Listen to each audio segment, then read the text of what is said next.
Bom, vamos dar início aí, então à discussão. Se vocês pudessem resumir o livro 2 para começar a discussão, qual seria um tema central? E talvez essa seja uma boa pergunta para a gente pensar a cada livro que a gente for lendo, para a gente ver como que os pontos da obra toda, como eles se conectam, né? Mas se a gente tivesse que resumir o livro 2, o que você colocaria como foco do capítulo?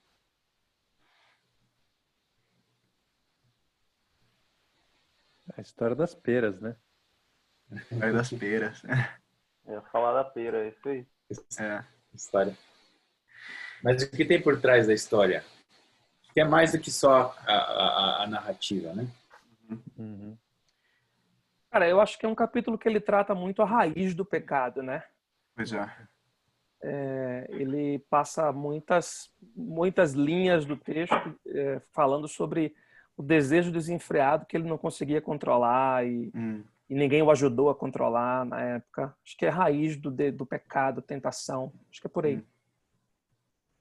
Um bom início. E é um processo interessante também, né? Porque ele está bastante focado em reavaliar passos da vida dele, onde ele notou esses detalhes, onde ele notou esses movimentos do coração dele, né? Mas isso de forma bastante refletiva. Uhum.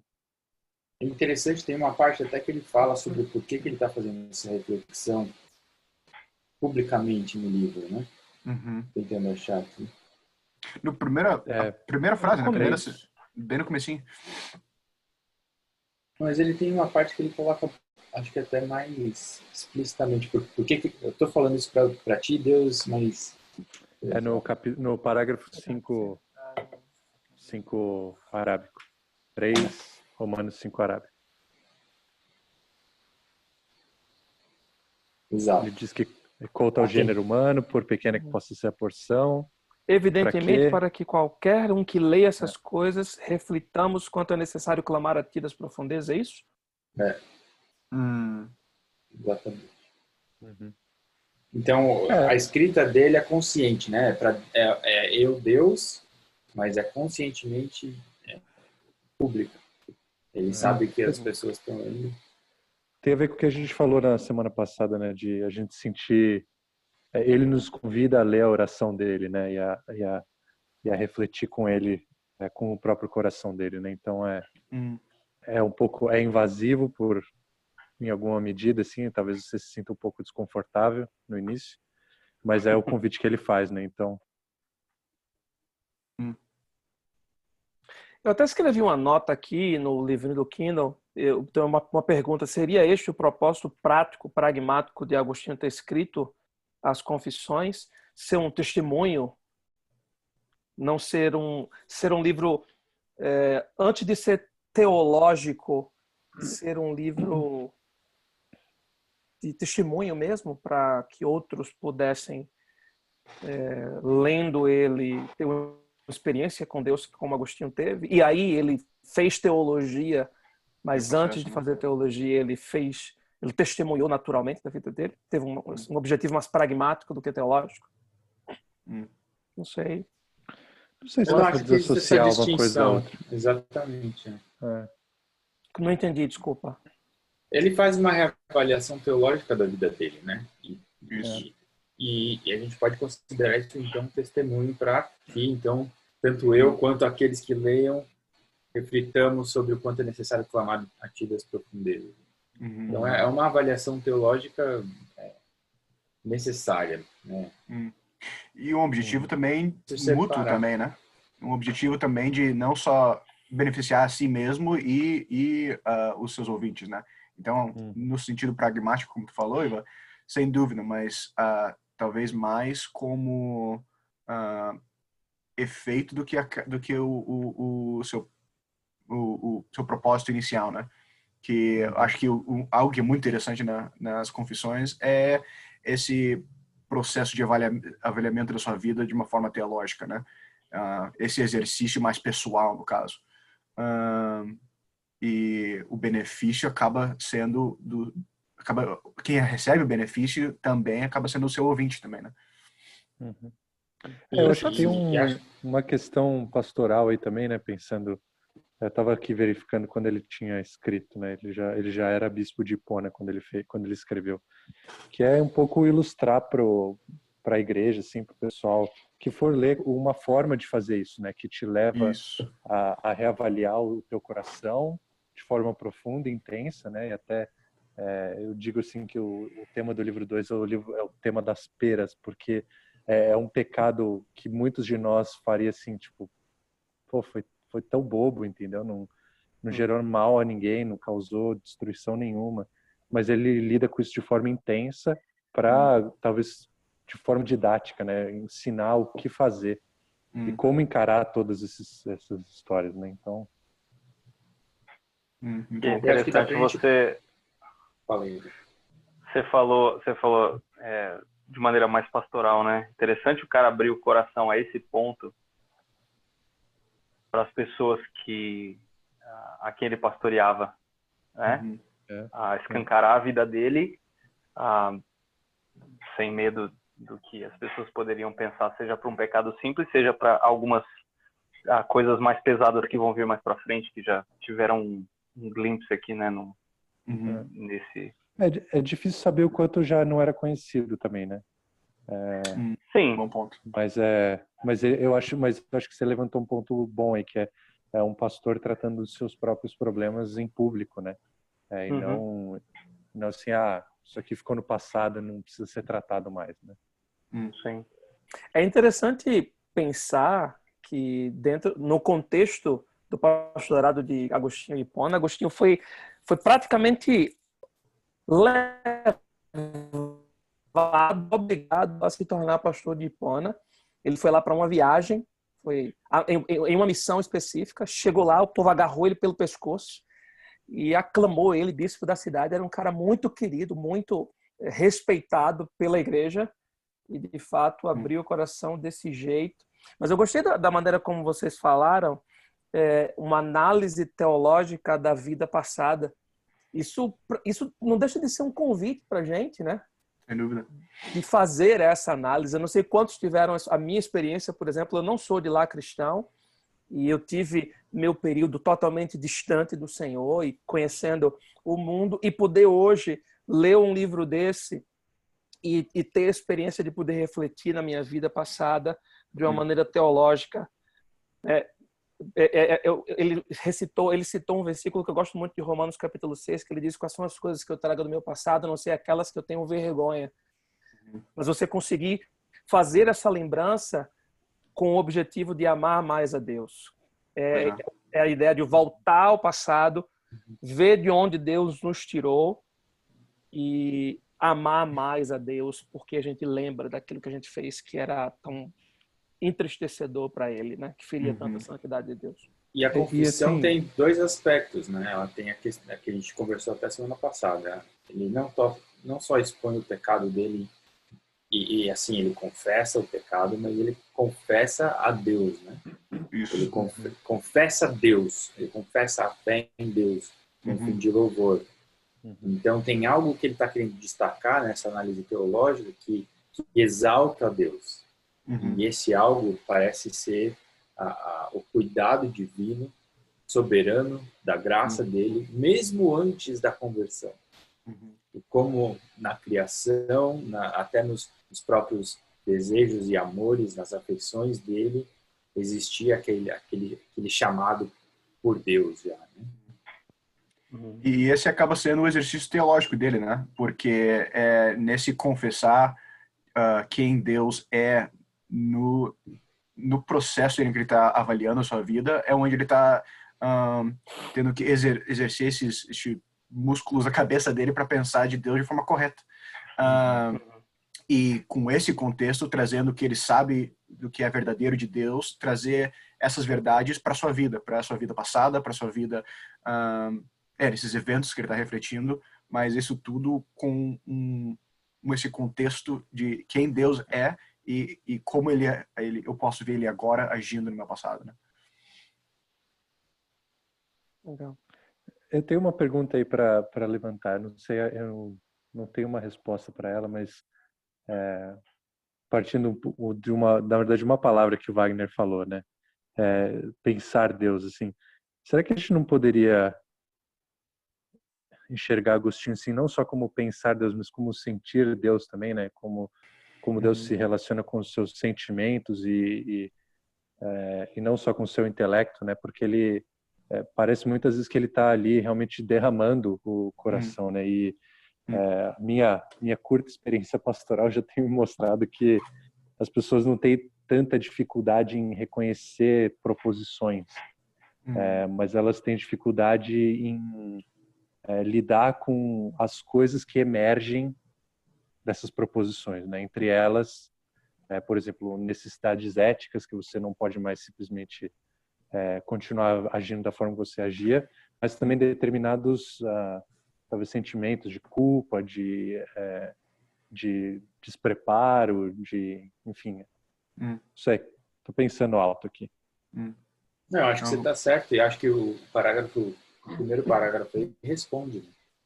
Ele fala: eu quero lembrar as minhas vergonhas passadas e estou com seus canais da minha alma, não porque as ames, mas para te amar. Então eu lembro aquilo que é ruim, aquilo que eu fiz de ruim, com a intenção de te amar mais, Deus, né? Retraçando meus caminhos mais vis na amargura do meu arrependimento, para que tu te tornes doce para mim. Acho que quando ele fala de doçura, ele está falando de uma atração. Então, quando eu olho para o meu pecado passado e eu olho para Deus, e ele se torna mais doce diante da amargura do meu pecado passado. Então, essa atração, talvez esse sentimento, essa questão afetiva aí, talvez uma das grandes características da teologia agostiniana, né? De você trazer os desejos para esse discernimento dos desejos, né? Que para mim é onde a história da pera vai acabar. Ele não fica na análise do comportamento, nem do que ele estava pensando, mas na análise daquilo que ele estava amando, né? Agostinho toda a teologia de Agostinho gira em torno disso mesmo, das afeições. Ele pensa teologicamente, mas sempre no campo das afeições. Eu gostei dessa fala do Lucas, quando ele diz do sentir Deus e entender também alguns sentimentos de Deus.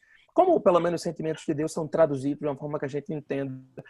Tem uma frase que eu gostei demais desse capítulo e me chama muita atenção toda vez que leio no 4 arábico.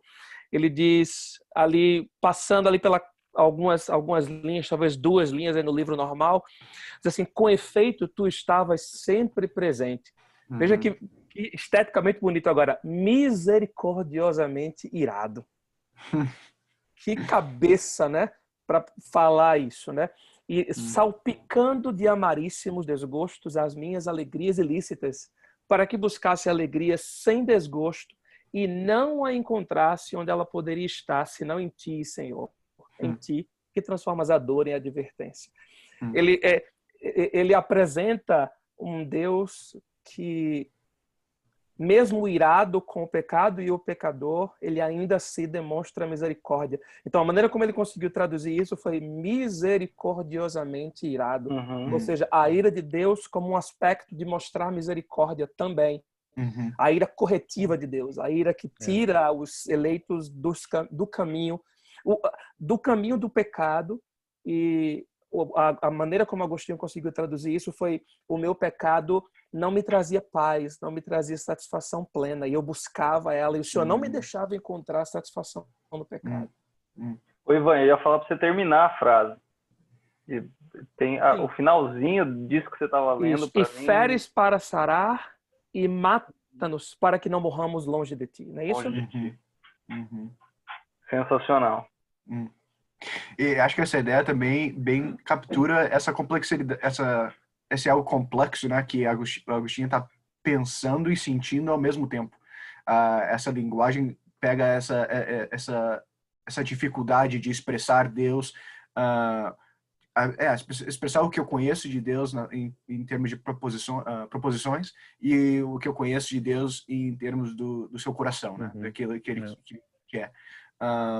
Então, acho que, inclusive, essa linguagem não só poética, mas cheia de qualificações, né? Bem que demonstra o que tu estava comentando, Freitas, que ele está pensando sobre Deus e sentindo Deus ao mesmo tempo, né? Sentindo o coração de Deus ao mesmo tempo. E para mim, assim, do ponto de vista estético, né, a gente tem comentado um pouco disso, né? Ele faz muito esses oxímoros, né? Duas coisas que não necessariamente conversam, mas juntas, né? Então, assim, misericordiamente tirado. E assim, e honestamente, acho que eu tenho comentado isso já desde a semana passada, né? Tem sido assim, a experiência de ler Agostinho tem sido um bálsamo, assim, para mim, sabe? Porque sei lá, a gente está acostumado, talvez assim, no contexto evangélico brasileiro, assim, com algumas coisas feitas para Deus de tão baixa qualidade artística, assim, poética, sabe? Umas coisas tão... E muitas vezes a gente passa tanto tempo traduzindo letra de música, não encaixa direito, porque o inglês tem muitas palavras de uma sílaba só, a gente tem um monte de proparoxítona, oxítona, a pessoa não sabe usar... Não, é sério, a pessoa não sabe fazer verso. A pessoa não sabe contar métrica de verso, não sabe que acaba na última sílaba tônica. Aí você fica, sei lá, viverei para Marte, entendeu? Tipo, nada a ver. Marte, cara. Planeta. Então, assim, e eu tenho tido um pouco de dificuldade. Assim, para quem não sabe, eu toco guitarra, né? Não, eu não sou músico, né? Mas eu curto. E eu participo do modesto, louvor tá, já gente? Ele é há bom. muitos anos. Não, eu acho que eu tenho capacidade de tocar assim coisas belas, coisas assim que as pessoas podem apreciar. Mas assim, não, a minha parte teórica é limitadíssima. Mas eu cheguei lá na igreja, né, que estou trabalhando desde janeiro, e uma das minhas dificuldades é que pô, o pessoal cantava umas músicas chatas, cara. Pô, era chato pra caraca. E assim, pô, cara, eu pensando assim, o culto dura 1 hora, cara. Ele tem que ser, a gente tem 1 hora aqui para educar as pessoas em quem Deus é, em várias frentes. E o louvor é uma forma de educar em quem Deus é esteticamente. A gente, pô, sol, dó, sol, mi menor. Isso quando tem, né? Então, pô, cara, enfim, desculpa aí, mas segue o barco. Ô, Lucas, é interessante isso que você está falando, porque se você der um livro como esse para uma pessoa que está acostumado com, vamos dizer assim, o mediano, a pessoa talvez não consiga entender uma página. Ela precisa reler a página umas 10 vezes. Talvez por conta dessa mediocridade que a gente está acostumado a... Né, para Deus serve qualquer coisa, inclusive a minha vida. Eu toco a minha vida dessa maneira, né? A excelência para quê? Não, eu concordo contigo, assim, eu acho que, enfim, eu estou entrando numa tangente aqui, mas eu acho que muitos líderes também fazem questão de manter as ovelhas imaturas, porque aí elas dependem dele. E não vão questionar também, né? E aí, falando assim da questão pastoral e de tratar os próprios pecados em público, assim, tem horas que o pastor tem que pedir desculpa para a ovelha. Então, assim, eu vou citar só porque aconteceu recentemente comigo, né? Estou caminhando com os jovens com um livro de literatura de sabedoria na Bíblia, né? E aí a gente começou a falar de Eclesiastes. Eu falei, um dos cortes aí do mestre de Eclesiastes, sem entrar muito no mérito, se foi Salomão ou não, etc. Mas aí ele está imaginando um mundo debaixo do sol, sem Deus. Eu vou passar uma liçãozinha de casa para vocês, entendeu? Então, imagina a tua semana como se Deus não existisse. E daí na semana seguinte você me fala o que mudaria nas tuas atitudes. E pô, a pessoa diz que nada. Eu falei, cara, nada. Se Deus não existisse nada, mudaria nessa semana, cara. Enfim, daí a gente tava... Enfim, a gente tá trabalhando com isso, né? E, cara, literatura de sabedoria é bem difícil, né, cara? Ainda mais Eclesiastes. E, enfim, eu tive que pedir perdão para eles na semana passada porque eu estava indo despreparado para liderar a discussão. A gente estava fazendo um esquema meio discussão, né? E na minha memória eu me lembro de poucas vezes em que líderes cometeram erros e pediram perdão publicamente, sabe? Não estou me citando assim, como sou santarrão, mas essas práticas assim de pedir perdão em público, de tratar dos seus erros em público também, acho que faltam, talvez as pessoas não saibam lidar com isso. Enfim, foi uma tangente que eu nem sei para onde foi, mas voltando. Não, aí. mas eu acho que é uma tangente válida aí diante do que ele está fazendo, né? Exato. De trazer o pecado dele para a luz, né? Isso se aplica para a educação de filhos, né?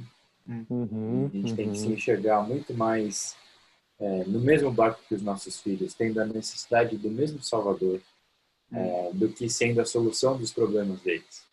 Isso serve para o ministério pastoral, como você falou, isso serve para o aconselhamento, né? Se eu estou aconselhando alguém, eu preciso entender que a pessoa precisa de Cristo tanto quanto eu preciso de Cristo. E a gente eu sou muito mais parecido com essa pessoa aí na minha frente, muito mais parecido com minha filha de 4 anos em termos de caráter e piedade do que eu sou parecido com Cristo. E se eu entender isso no meu dia a dia, as minhas atitudes vão ser muito mais de humildade do que de orgulho, de prepotência ou de querer ser necessário para eles. Quem é necessário é Cristo. Então, estou mais uma vez voltando e apontando o louvor para aquele que é realmente doce. Aqui ainda no primeiro parágrafo ele fala sobre essa doçura, né? Ele fala que essa doçura não falha, que essa doçura é fértil e segura. E essa doçura me recolhe da dispersão na qual me cinge inutilmente quando, vertendo de tua unidade, me dissipei na multiplicidade.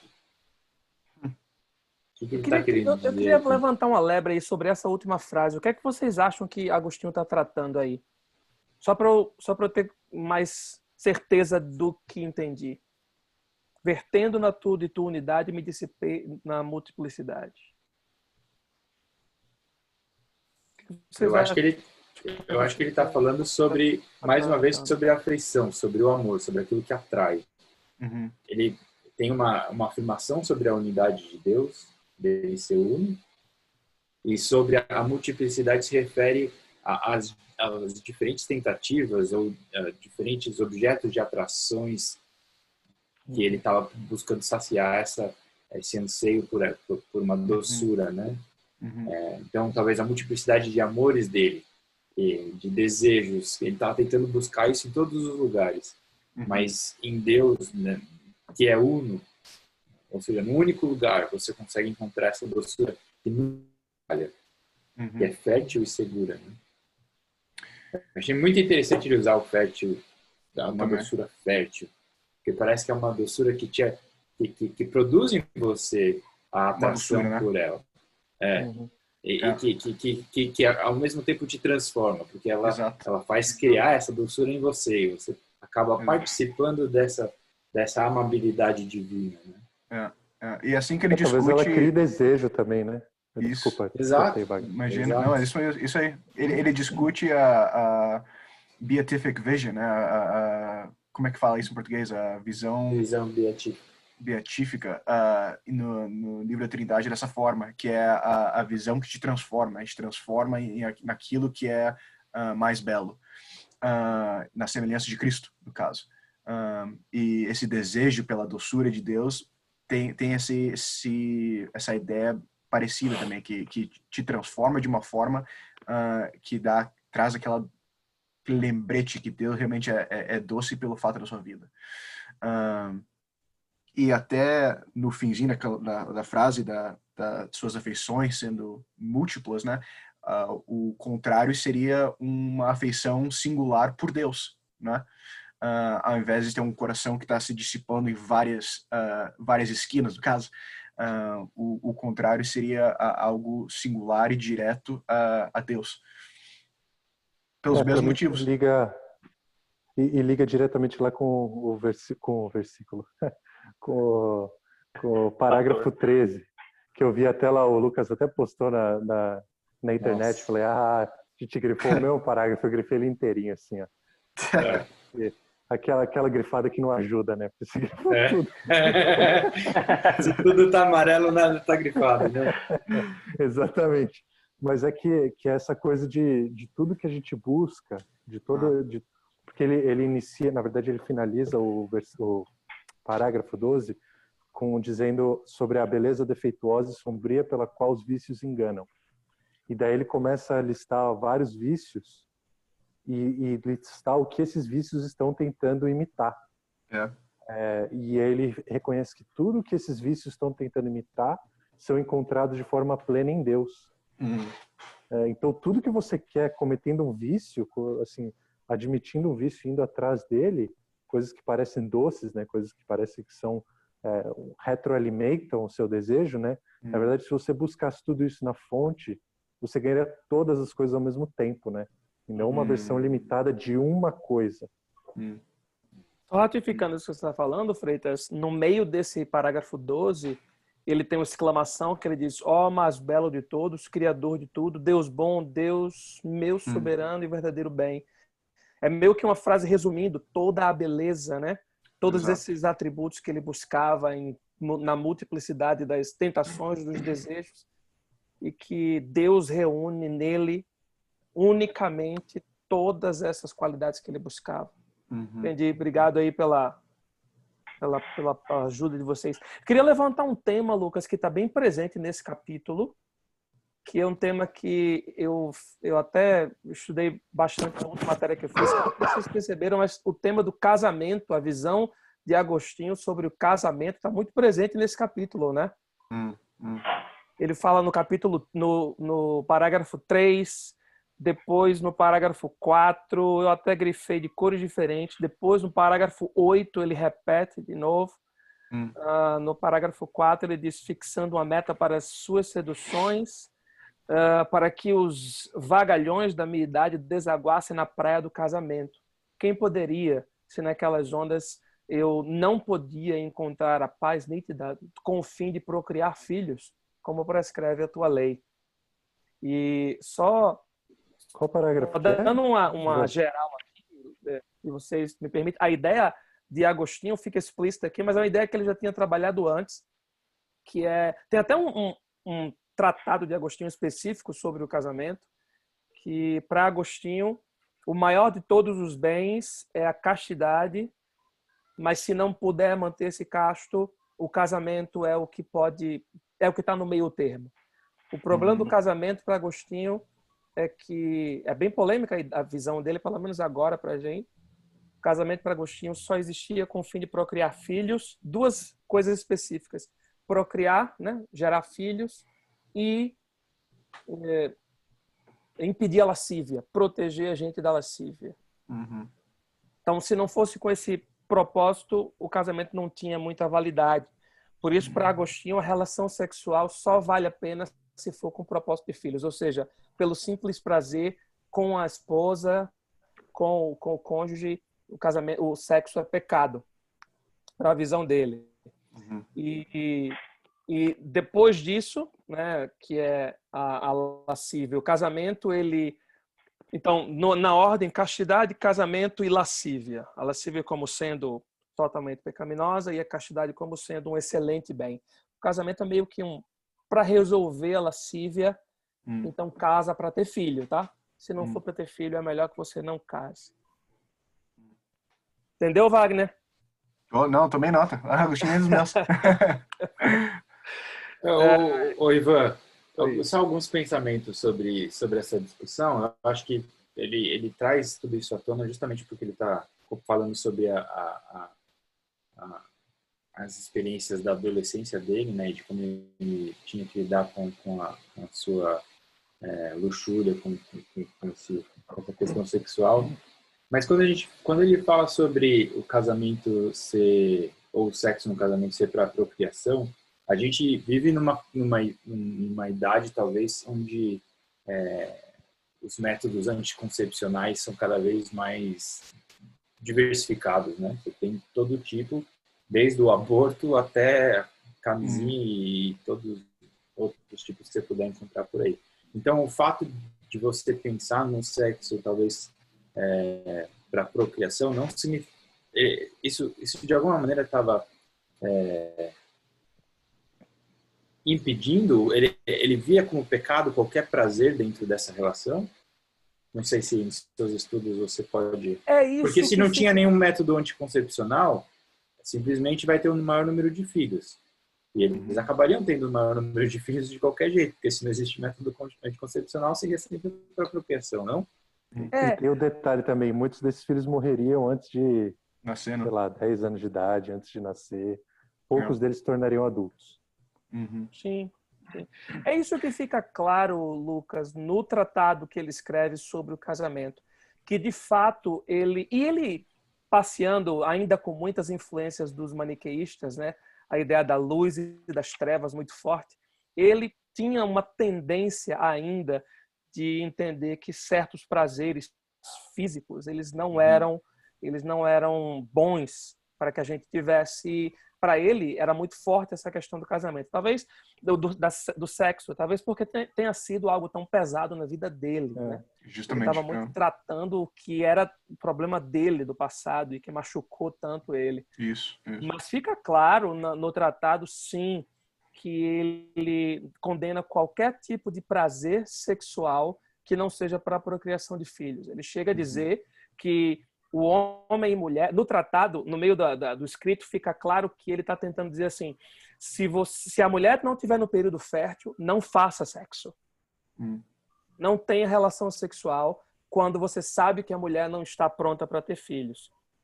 Se dedique à oração. Mas quando ela estiver fértil, então você deságue toda a sua lascívia na sua esposa e ela em você, mas para que essa lascívia venha com o bem da procriação de filhos. Eu estou aqui pensando se ele, quando ele fala sobre essa doçura fértil, ele não tem algo mais ou menos parecido em mente. Eu acho que nesse ponto exato também é que é muito bom considerar Agostinho no seu contexto também, não só no contexto histórico, mas no contexto até de como ele está descrevendo os seus próprios pecados, né?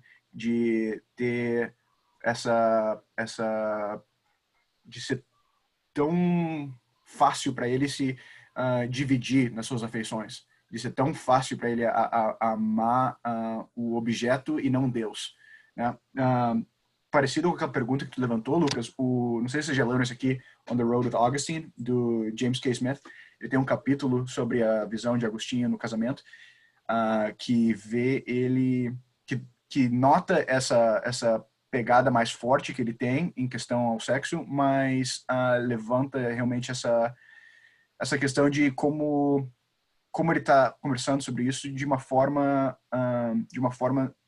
que não quer que como poderia dizer, ele não quer os seus ouvintes ou ele mesmo que pensam que o casamento, os bens que o casamento pode trazer para ele são os bens totais, são o todo, né?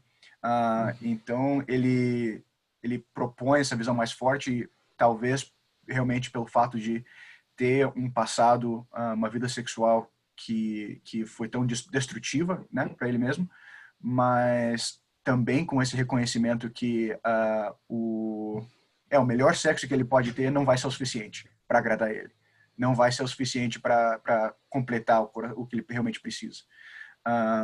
Então tem essa pegada que dizer não a algo muito bom para poder dizer sim a algo melhor, que realmente marca o pensamento de Agostinho de uma forma muito mais completa do que simplesmente não. Faz sentido o que eu estou dizendo? Sim. Eu acho, assim, não tô me opondo diretamente ao que você falou, Wagner, e eu ainda não tive a oportunidade de ler esse livro aí do James Smith. Mas será que a gente não pode dizer assim, e dando graças a Deus porque a gente não é católico, que ele talvez estivesse equivocado? E que a gente pode falar... Com certeza, sem dúvida. Valeu, Agostinho, bateu na trave essa. O resto não, é bom. Veja, uma das coisas que eu defendi no trabalho que entreguei para o Reiki, e graças a Deus tive até uma nota boa nesse trabalho, eu discordei completamente da visão dele, escrevi a minha avaliação final discordando, e ousado, né, discordando de Agostinho, Mas eu discordei porque o próprio Reiking discordava. Não sei se vocês estavam na aula. Daí quando o professor discorda, aí fica fácil. Aí, não sei se vocês estavam na aula, mas o Reiking discordou. Eu digo, opa, então eu posso sentar o pé aqui. Isso aí. Esse projeto é bom. Mas eu concordo sim com você, Freitas. Eu acho que ele estava equivocado na maneira de ver. Eu acho que tem muita influência maniqueísta nisso aí. E a gente tem que olhar com o pé atrás essa visão dele, sim. Tá? Sem falar que Agostinho tem um desamor, uma história de desilusão amorosa terrível, né? Que é a mulher que ele amava, a mãe mandou embora, se afastou dele, não deixou ele casar com ela, arrumou um casamento que não deu certo, que ele não gostava da mulher, ele nunca mais viu outra moça, nunca mais conseguiu se relacionar com outra moça, então era um cara frustrado também, amoroso. Ele estava na sofrência também, né? Mas isso tudo eu acho que leva a gente... Fala aí. Deixa eu só completar uma coisa. Ele estava na época também já que o martírio branco já era uma coisa um pouco mais disseminada, né? Então tinha os pais do deserto ali também defendendo isso. Então, isso. Tinha, já que não tinha mais a perseguição, muitas pessoas optavam por essa repressão intensa aí de todos os desejos, né? Não só do sexual, se mudando para as cavernas lá e os maniqueístas, salvo engano, o líder lá da seita que ele estava também tinha essa parada aí de ir para longe, não sei o quê. Então eu concordo com você, Iva, e até me chamou a atenção que para mim uma das fontes de beleza desse livro, que é esse quente e frio, esses contrastes que ele traz, talvez ele tenha aprendido dos maniqueístas, né? Interessante. Lembrando que o maniqueísmo também trazia essa ideia de asceticismo, né? Você se afastar dos bens deste mundo. Separação total. Essa questão, Freitas, do contexto dele, no contexto da espiritualidade que existia no tempo dele, é muito importante também pelo fato de muitos dos crentes teólogos do seu tempo vendo o cristianismo no reino e se sentindo de uma forma que os nossos antepassados todos sofreram por seguir Cristo e a gente está vivendo no luxo, né? No fácil.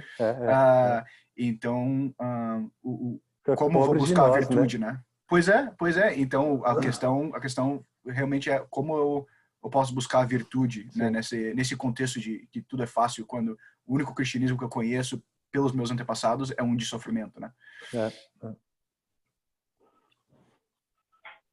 Talvez essa discussão leve a gente para a pergunta que ele dá início lá no parágrafo 2º, né? O que me dava prazer se não amar e ser amado? Isso daí meio que é uma pergunta que talvez ele, no capítulo inteiro, quando ele relata tanto a sua adolescência quanto o episódio do roubo das feiras, ele está justamente trazendo a questão do amar e ser amado, né?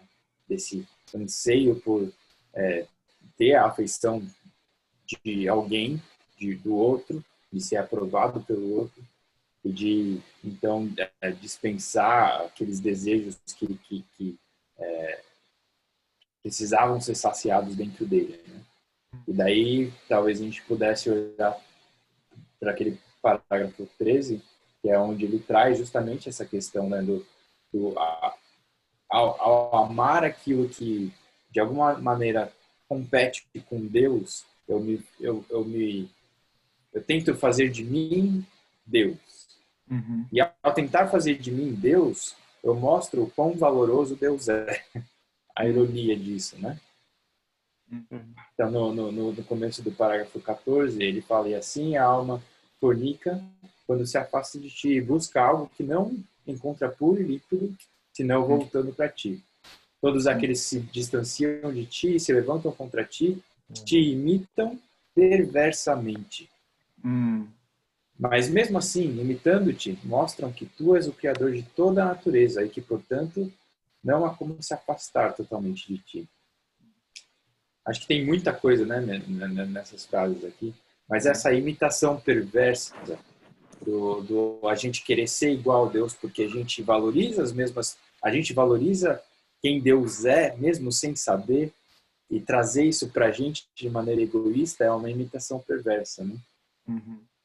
Mas daí ele fala, é interessante até a questão da teologia natural dele aqui, né? Que até nisso, nessa questão, a gente vê que ele é o criador de toda a natureza, e que a gente não tem como... Ele é inescapável, né? Ele é inescapável. Muito bom. E nesse mesmo parágrafo, Lucas, se você descer um pouquinho, ele dá uma declaração da falibilidade humana gigantesca, né? Ele fala, ó podridão, ó monstruosidade de vida e profundidade de morte. Podia então querer o que era ilícito, não por outra coisa, mas apenas porque era ilícito. Quão podre eu sou, né? Acho que talvez parafraseando Paulo em Romanos 7, quão miserável eu consigo perceber que eu sou quando eu encontro essa perfeição que Deus era. Exato. E indo um pouco aí no que o Lucas falou, de Deus estar sempre trazendo as coisas para si, né? Tem, claro, né? Que ele vai falar de tempo mais para frente, né? Mas já faz algum tempo que eu meio que inverti a forma como eu vejo o tempo passar. Ao invés de passar do passado para o presente, eu tenho enxergado mais o tempo saindo do presente, indo em direção ao futuro, que é arrastado por Deus em direção a Ele, né? Em direção à consumação final de tudo, né? E isso é uma coisa que me traz tranquilidade numa situação como a nossa, por exemplo. Saber que as coisas todas vão desaguar em Deus, assim, sabe? Vão desaguar no momento em que a história vai entrar em perspectiva, que as nossas brigas e as nossas dificuldades vão entrar em perspectiva, e a gente vai perceber exatamente de que forma Deus guiou isso tudo, né? Como ele tem falado, e enfim, esse parágrafo 13 aí, cara, é ouro. Isso aí É show, né? maravilhoso, cara. E assim, outra coisa, né? Eu acho legal, porque a gente tem uma tendência a rejeitar também, a adotar esse ascetismo, né, que o Eva levantou. Mas voltando um pouco no 10, ele fala, a vida que vivemos aqui tem seu atrativo e sua dignidade em certa medida. E ele fala que as amizades são legais, não sei o quê, e a gente não precisa, para rejeitar os vícios, abandonar todas essas coisas, né? Talvez indo contrário ao que ele estava falando sobre o desejo sexual, aí a sua libido, né? Mas enfim. Não, eu acho que isso essa ideia de desaguar perfeito. em Deus, né? Acho que eu grifei a mesma frase aqui, e com destaque para inclinação imoderada, né? Então, em relação a todas essas coisas e outras similares, comete-se pecado quando, por uma inclinação imoderada por elas, que são os bens mais baixos, abandonam-se os bens melhores e supremos, tu, nosso Senhor, tua verdade e tua lei. Muitas vezes os nossos pecados, eles têm objetos lícitos, mas que desejados de maneira desordenada, de maneira imoderada, né? A parte de Deus, como se não fosse Deus a fonte, o meio e o fim de todas as coisas, inclusive daquele objeto do nosso desejo. Então, aquele desejo que é por uma coisa boa se torna pecado, porque ele é imoderado nesse sentido. Para mim é isso que ele vai perfeito explorar no 13, né? É o que ele vai explorar no 13, que daí ele vai pegar várias coisas ali e vai falar, ó, isso aqui é que você está amando quando você quer isso. E nessa mesma ideia também especialmente com o capítulo, com o 13 em mente, ele está levantando a realidade que todo pecado está pecando com aquilo que Deus deu e com habilidades dadas por Deus também, né? O próprio pecador está pecando de uma forma que é limitadamente humana. E isso em si, por definição, é para ser usado de uma forma boa. Então, até aquilo que a gente faz de forma distorcida pelos nossos amores, aquela coisa em si não precisa ser distorcida. E a nossa habilidade de distorcer não precisa ser exercida dessa forma, né? É por isso que o pecado realmente volta para essa disposição do coração, né? Essa disposição dos seus amores, de amores que não estão balanceados de forma correta, né?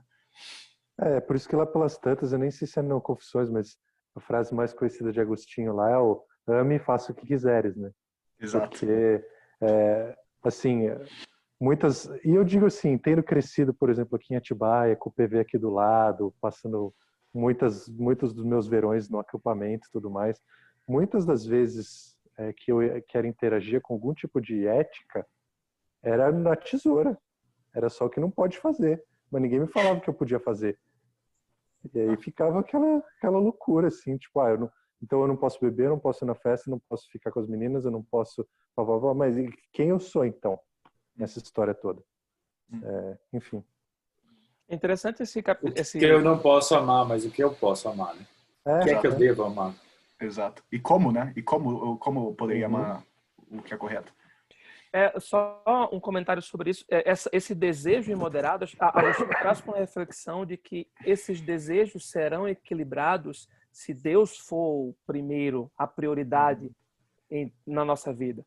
Deus é capaz de equilibrar esses desejos que podem se tornar imoderados. Então, a ideia é que somente amando a Deus como primeiro é possível amar as outras coisas de uma maneira equilibrada. Acho que é essa a ideia que Agostinho está tentando levantar. O capítulo 13 é precioso mesmo, eu concordo demais, Freitas. Eu sublinhei o 13 quase todo. Mas é interessante que, mesmo sublinhando quase todo, eu fiz de uma maneira que foi útil. Porque ele traz um monte de paralelo. Então, uma frase eu sublinhei de uma cor e a vizinha eu sublinhei de outra cor.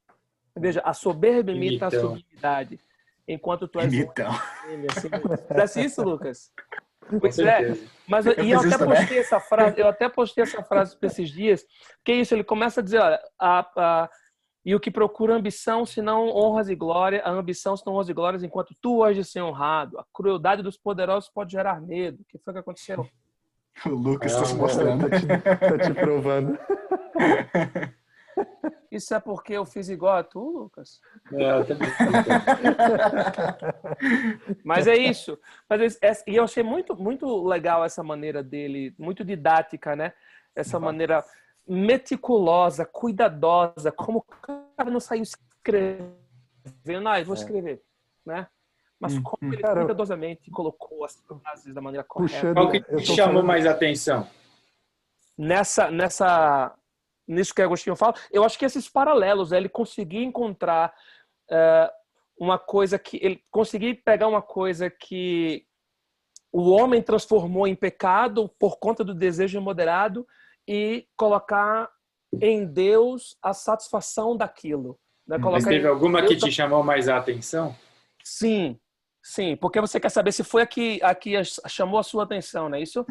Não, só para a gente poder compartilhar, para entrar um pouco mais no texto, né? No texto. Cara, aqui mais me chamou a atenção. O medo se apavora por acontecimentos insólitos ou repentinos que ameaçam as coisas que ama, preocupando-se com a sua segurança. Mas o que há de insólito para ti? O que há de repentino? Quem pode separar de ti o que amas? Onde está, senão em ti, a firme segurança? Esse aí é bom para esses tempos, né? Nossa! É bom, né? Postei no Twitter, não deu muito sucesso, não. O Twitter não quer essa coisa. Twitter só quer brigar.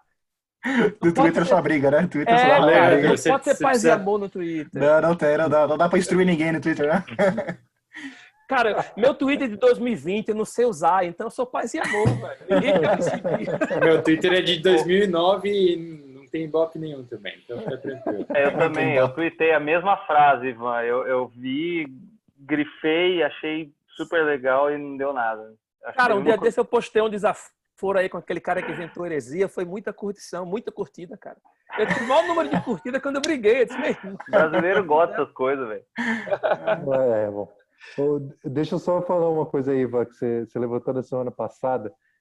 Tem a ver também com o que o Leandro falou. Você leu um trecho pro teu filho, adolescente, e ele lembrou que ele podia pensar. Sim. E o Leandro comentou também essa coisa que às vezes o livro é muito denso, a pessoa não ia saber. Cara, se eu tivesse 15 anos e alguém tivesse me dado esse parágrafo 13 aqui do livro 2 de Confissões para ler, ia ter feito muito mais bem do que, cara, muita coisa que eu ouvi. Honestamente. pensando nisso como pai, cara, eu tô até refletindo sobre isso, sobre o que eu vou colocar.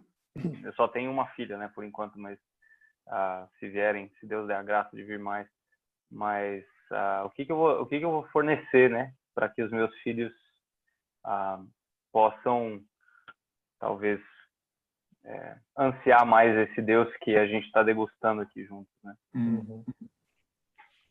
Eu particularmente gostei da última, da tristeza, né? A tristeza se consuma pelas coisas perdidas, com que a cupidez se deleitava, porque não quer que nada lhe seja tirado, como nada pode ser tirado de ti. Então, se a gente pensa o oposto, né, na questão da alegria, né, ou da satisfação em Deus, então isso significa que ter a Deus é algo que não pode ser tirado, né?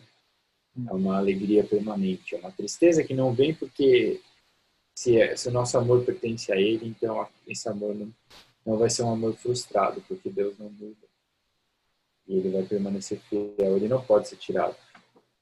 Enquanto que as coisas, tantas outras que eu amo, né, e me entristeço quando elas são tiradas do meu alcance, me frustram dia a dia, né? Uhum. Muito bom. De uma forma mais didática também, acho que Agostinho realmente ensina como refletir também, né? Que pega bem com esse ponto que tu levantou, né, Freitas? Que o que nos falta muito é a habilidade de poder pensar, mas poder pensar de uma forma produtiva, de que está realmente fazer um esforço, né? Acho que a gente tem o equívoco de imaginar que simplesmente por estar colocando caneta e papel junto, a gente está fazendo algo produtivo. Mas se forçando acho que o que a gente escreve no dia a dia, quando compara com o que está lendo aqui, por exemplo, nesse capítulo 13, tu vê algo que não se encaixa muito bem, né? Acho que eu vejo em mim uma habilidade de ser preguiçoso com o meu pensamento, ao invés de esforçar além, poder fazer essas conexões que Agostinho está mais demonstrando. Cara, assim, Freitas, segue. não, só um comentário rápido, assim.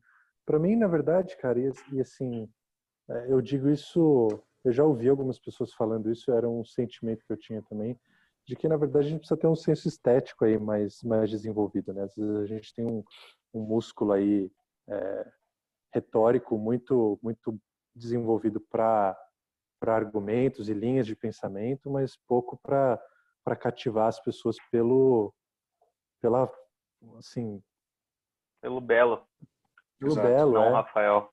E que é nota 6.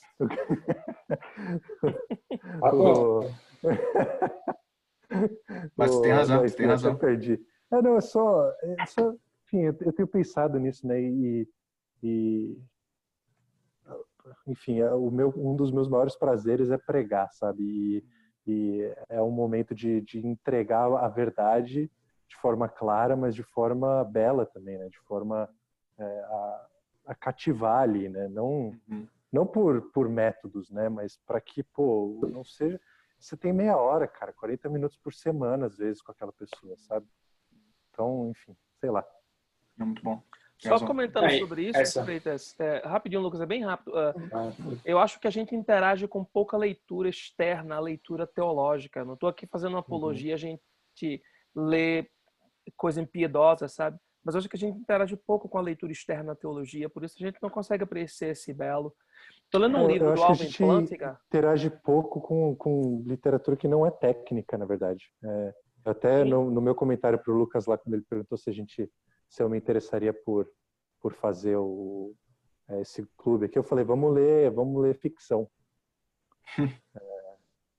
Enfim. Sim. Eu estou lendo um livro do Alvin Plantinga que chama Reading for Preaching. E ele bem pequenininho, mas muito útil, tem me ajudado demais.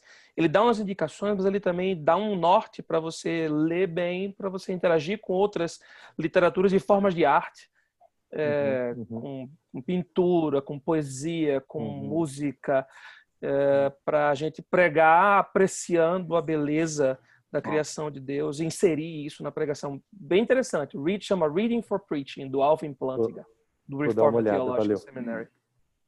Conheço o Plantinga. Eu cortei o Leandro, gente. Desculpa. Não? Acho que foi eu que cortei o Lucas. Não, você sabe que hoje eu estava conversando com a Isabela, né? E um dos comentários que eu estava fazendo com ela era justamente como a gente devia olhar para Deus como belo, né? A última frase, o último parágrafo desse capítulo fala: eu quero a ti justiça e inocência bela e decorosa.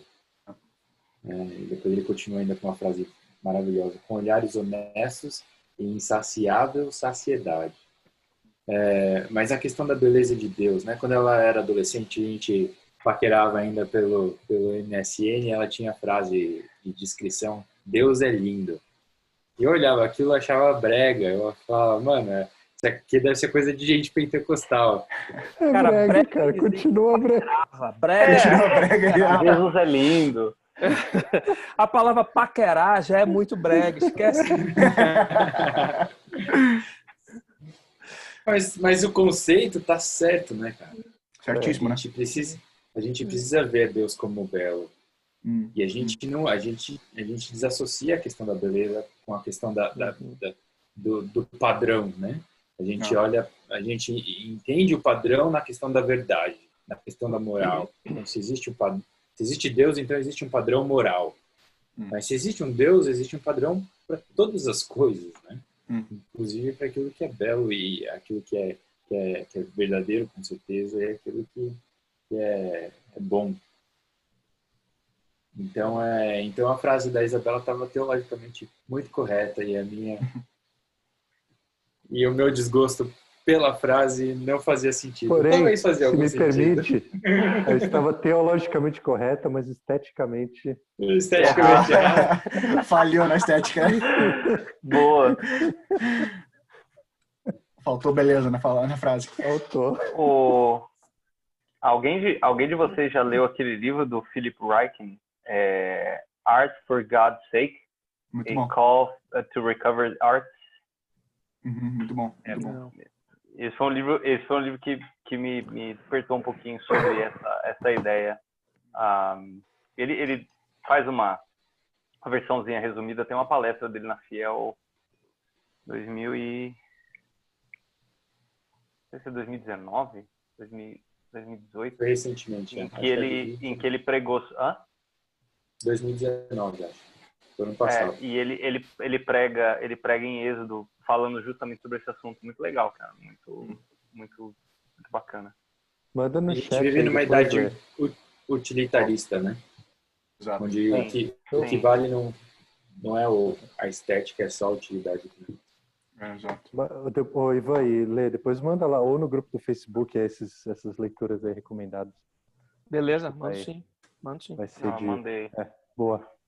Um cara que tem feito isso, não sei o que vocês acham, mas eu tenho apreciado cada vez mais justamente essa ideia que você está colocando no sermão, Lucas, dessa ideia de você trazer a mensagem como algo, além de tudo, belo, né? Além de teologicamente correto, além de aplicável à vida daqueles que estão ali, mas você fazer isso de uma forma que reflita a quem você está representando ou apresentando naquele momento, né? É o Emílio Garofalo, que é alguém que lê muita ficção e fala que isso ajuda muito, curiosamente. A mesma coisa que você citou antes, né? Eu conheço o Emílio pessoalmente, é um amigo pessoal. Eu pastorei em Brasília e o Emílio, ele tem essa pegada normalmente, assim, de vida. Quando você começou a falar, eu já imaginava que você ia citar o nome dele, eu só não interrompi para citar, para falar o nome, porque eu não queria tirar o seu gosto de falar. Mas o Emílio me estimulou muito a isso. O Emílio me estimulou muito a outras leituras, a ler ficção, a ler mais poesia, a apreciar outras coisas. Culinária. O Emílio é um cara que se liga em culinária. Eu acho que essas coisas ajudam, sim. Eu acho que o Emílio é uma boa referência para isso. Homem de Deus, gosto demais dele. Doido para me tornar presbiteriano, ele. Sério?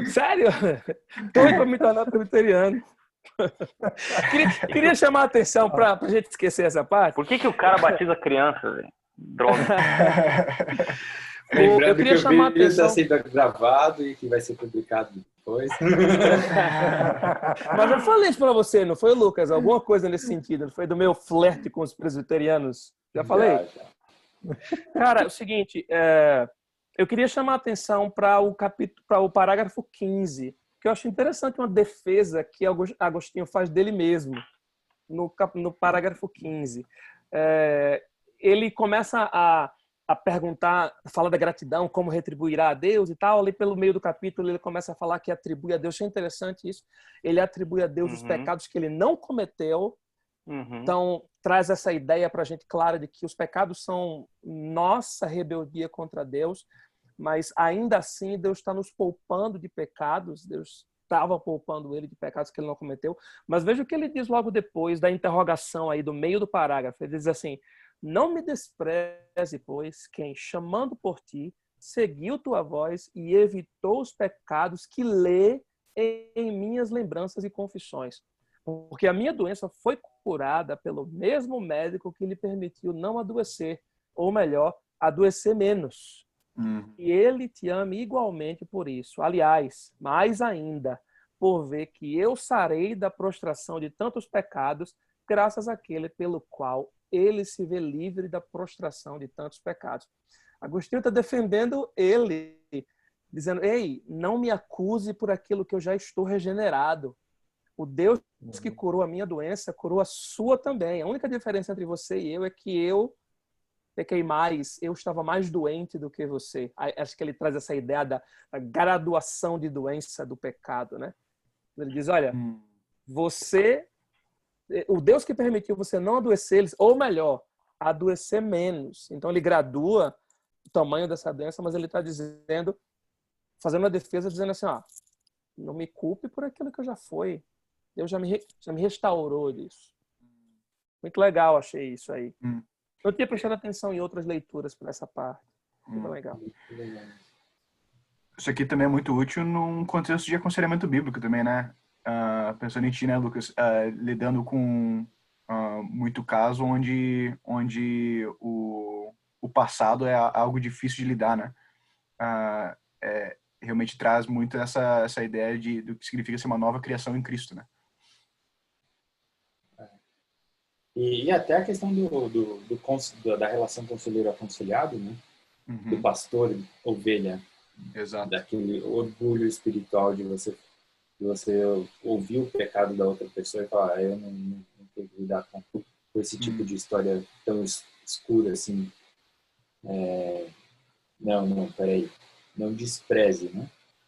Porque o Deus que pode curar essa pessoa que você está pastoreando, aconselhando, é o mesmo Deus que te curou. Porque a cura é necessária para os dois. Daí volta para aquela conversa inicial. Mas o aspecto de cima, né, do atribuo a tua graça a todos os males que não fiz, se conecta com uma frase também que ele colocou lá no começo, no parágrafo 3. Ele fala que a tua onipotência não está longe de nós, mesmo quando estamos longe de ti. Exato. Então é aquela questão, mais uma vez, a soberania de Deus, graciosamente cuidando dele, mesmo antes da conversão dele. A gente não para pensar nesse tipo de oração, né? Eu nunca orei assim. Eu sempre peço a Deus perdão pelos pecados até que eu não conheço, mas eu nunca agradeço a Deus pelos pecados que Deus me evitou pecar. Senhor, obrigado pelos pecados que eu não cometi, porque foi o Senhor somente que me impediu de cometê-los. Exato. Acho que é um aspecto para a gente incluir nas nossas orações, né?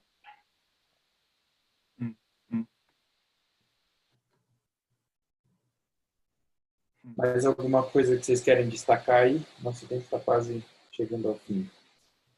Deixa eu fazer uma... eu ia, assim, eu não sei se vocês notaram isso, para mim foi uma surpresa, né? Eu notei alguns lugares, embora eu esteja eu tô me sentindo como se eu tivesse com sei lá, minha versão aqui parece a linguagem de hoje, comparado com a de vocês. Mas eu reparei no primeiro parágrafo, e eu tô assim, o meu livro, ele não tem a numeração, né? Então eu tenho que ir contando parágrafos para ir junto com vocês. Mas no primeiro... Tim? É a versão Tim de Confissões? É a versão Tim? Deve ser, cara. É para o adolescente poder entender. Ô, Leandro, mais barato, né? Esses capítulos que estão subdividindo o livro, a gente tem como referir a eles quando a gente fala do numeral romano ou do numeral arábico.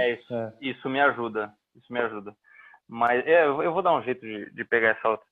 Mas a ideia do temor a homens, cara, é um negócio que eu não pensei que Agostinho tivesse problema, sinceramente. Ele fala aí no final, né, no final desse primeiro parágrafo, eu não sei como é que tá na tradução de vocês, mas na minha tá assim, minha beleza se foi e cheirei mal diante de ti, agradando a mim mesmo e desejoso agradar aos homens. Depois ele cita, eu acho.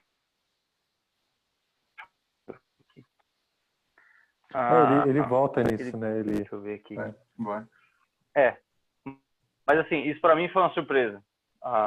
Uma grata surpresa. Falou assim, até Agostinho passava por isso. No parágrafo 7, ele fala no final que para ele não ser zoado, né? Usando a linguagem Tim. É sétimo que... 7 do 3, arábico. Não é? Arábico. É lá no final. Para que os amigos não zoassem dele, ele ficava ainda mais... Ele era cada vez mais, assim, vil, né? E ele reconhece lá pelas tantas que se ele não tivesse com os amigos, ele não teria feito nada daquilo. Sim. Mas não de maneira a se excusar da responsabilidade daquilo que ele tinha feito, né? Até porque esse amor pela aprovação dos amigos ele já enxergava como má, como pecado. Exato. Sim. A fonte disso aí foi um amor a ser amado, né? E dando eco ao que o Lucas falou, quem me dera ter lido isso aqui quando eu era adolescente. Cara, não é? Não é? Isso ia ter me salvo tanta coisa. A gente era burro, cara. A gente era burro, não lia. Eu só queria fazer conta. Né? Não, vamos desculpa, Ivan. Mas olhando para a história dele, era a mesma coisa, né? A gente amava as coisas. Sim, exatamente. A gente amava as coisas que não eram de Deus, não eram o próprio caráter. Eu não sei se vocês perceberam, já que a gente está indo para o final, a última frase mesmo de Agostinho, do último, capítulo 18, aí, parágrafo 18, eu escorri para longe de ti na adolescência e vaguei, meu Deus, muito longe da tua estabilidade e me tornei para mim mesmo uma região de indigência. Eu não sei se vocês percebem, mas ele está fazendo uma comparação da vida dele com o filho pródigo, né? De fato. Ele está fazendo a comparação com o filho pródigo. Então, terminar esse capítulo aí 2, esse livro 2, com essa comparação é bem emblemático, né? Ele tenta dizer que foi para o fundo do poço, indigente, como o filho pródigo, e aí é onde seguir para os outros capítulos, capítulo 3 e tal, começa a falar um pouco mais da vida adulta. Faz sentido a gente entender que realmente a adolescência de Agostinho foi até a última instância, o fundo do poço, quando ele se chama e se compara com o filho pródigo aí, né? A referência, inclusive, que está aí leva a Lucas 15. Mas é interessante, considerando pelo menos os eventos que ele está refletindo aqui, são teoricamente, são eventos meio light, né? Coisa de criança, no caso, né? Sim. O que fica pior tá por vir ainda. Sim, mas eu digo, isso já revela o coração dele. Exato, exato. E isso me chama a atenção. Porque Exato. o que está lá dentro vai ser desenvolvido mais para frente, né? Uhum. E eu tô falando isso olhando para minha vida. Não, de fato, de fato. E o que chama atenção é que ele realmente lida com essas coisas que são triviais às vezes de forma ele reconhece ali a fonte da onde surgiu os problemas futuros, né? Muitas vezes a gente peca pouco por falta de habilidade, não é por falta de vontade, né? Exato. É sério. Não, Eu acho que é a meio seriedade da questão, da questão mora justamente nessa origem, né? Nesse amor impróprio, nesse desejo imoderado lá, como ele colocou. E não só na atitude externa, mas ali no coração. Essa é a questão, né? Então, o necessário para que a nossa vida se volte a Deus é a graça que transforma esse coração, que transforma esse amor das coisas pelo amor a Deus em si. E o que vai ser refletido externamente, posteriormente. Mas a origem do problema está lá dentro. Eu, sinceramente, Lucas, acho que Agostinho trata essa coisa dessa condição na lama de indigência muito mais pelo coração desejoso que ele apresenta no livro 2 do que pelos pecados que, de fato, Wagner, são piores mais para frente. Exato. Mas Agostinho está dizendo assim, a lama está na raiz, a lama está no meu desejo. Então, para mim, pouco importava, eu nem gostava da pera. A pera não era nem atrair, eu nem gostava do sabor, mas eu gostava de ir lá e roubar. O bom era o pecado, o bom não era o fruto do pecado. Então, Agostinho vai demonstrar aí que o problema não está no resultado pragmático que o pecado gera, mas no coração que deseja o pecado. Essa é a lama, essa é a indigência do homem. E ele já traz isso do livro 1, né? Quando ele fala do bebê chorando, querendo as coisas, querendo até o leite materno. Então, mas justamente essa aí a reflexão teológica, né? Poder considerar os momentos da vida de uma forma que naquilo que tu sabe pelo que Deus revelou, essas verdades, quando eu trago elas de volta na minha vida, eu sou capaz de reconhecer o que estava realmente acontecendo. O que estava realmente acontecendo e de fato o que realmente é, né? Algum comentário final? Ou pergunta final? Eu só queria comentar a frase que vem antes disso que o Ivan acabou de colocar, lá nesse último parágrafo. Ele vai começar lá, quem desembaraçará este nó assim tão complicado e emaranhado é uma ação indigna. Ela não quero pensar, não a quero analisar. Aí que para mim isso aqui cativou. Eu quero a ti, ó justiça, ó inocência, ó beleza que atrai o olhar dos virtuosos, que em ti se satisfazem se jamais se saciar. Junto de ti existe paz profunda e vida imperturbável. Gostei dessa expressão. Quem mergulha em ti entra no gozo do seu Senhor, né? Fazendo a referência lá do filho pródigo, não terá mais receio e permanecerá sumamente bem no bem supremo. Isso aqui me fez chorar um pouco hoje. Mas eu quero ansiar mais disso. Eu quero que o meu coração esteja mais nisso. Eu estou precisando. Nossa tradução traz a frase, né, quero a ti justiça, inocência bela e decorosa, com olhares honestos e insaciável saciedade. Insaciável saciedade. Verdade. Legal. Acho que é uma boa nota para a gente terminar, né? Muito bom, muito bom. Show de bola. Gente, valeu mais uma vez. Conversa edificante. Comentários apropriados e sempre servindo para nosso crescimento. Tamo junto.